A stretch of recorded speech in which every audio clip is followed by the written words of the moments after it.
Hi అండి, అందరికీ నమస్కారం. Welcome to my YouTube channel. ఈ వీడియోలో వచ్చేసి ఉద్యోగులకు సంబంధించి అండి ఇప్పుడే వచ్చిన తాజా వార్త. ఉద్యోగులకు వేతనాలు 20% అయితే పెరగనున్నాయి. సో ఎందువల్ల ఏమిటి అనే పూర్తి వివరాలు ఈ వీడియోలో తెలుస్తున్నాం. వీడియో అయితే ఎక్కడైనా స్కిప్ చేయకుండా ఎండ్ వరకు అయితే చూసేయండి.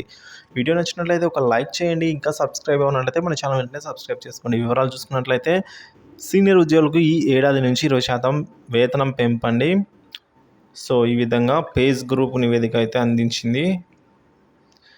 కంపెనీల్లో సీనియర్ లెవెల్ ఉన్న ఉద్యోగులకు ఈ ఏడాది నుంచి సగటున 20% మేర పెంపుకైతే ఉండవచ్చనైతే Michael Page India salary guide 2024 నివేదిక వెల్లడించింది. దేశ ఆర్థిక వృద్ధి బలంగా ఉన్న నేపథ్యంలో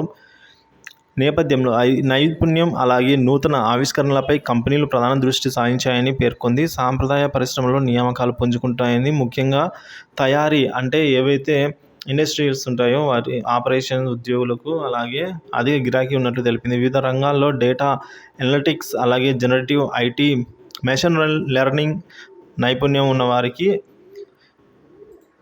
వారి అవసరం అయితే గణనీయంగా పెరిగినట్లు నివేదిక వెల్లడించింది. ఇక BFSI, ఇంజనీరింగ్ అండ్ తయారీ, financial, account, health care, life insurance, మానవ వనరులు సహా పలు కీలక రంగాల్లోనూ పరిగణలోకి తీసుకుని దీన్ని అంచనా వేయనుంది. దేశీయ పెట్టుబడి అలాగే బహిర్గత అంశాలపై ప్రభావం లేకపోవడం పైన దేశమంతే 6% వృద్ధి రేటు పడిపోయిందని అయితే పేర్కొందండి. సో భారత ఆర్థిక వ్యవస్థకు ఆధారంగా ఉన్న ఐటీ సేవల పరిశ్రమలు కొత్త రూపు సంతరించుకుంటోంది. పేజ్ గ్రూప్ MD అంకిత్ గారైతే వెల్లడించారు. ఈ రంగంలో కంపెనీలు దాదాపుగా 8-10% వరకు వేతనాలు పెంచే యోచనలో ఉన్నాయైతే కన్జ్యూమర్ ఉత్పత్తిగా అలాగే ఆర్థిక ఆరోగ్య సంక్షేమ పరిశ్రమల్లో దేశీయ పెట్టుబడులు వెల్లువెత్తుతున్నాయని అయితే చెప్పారు.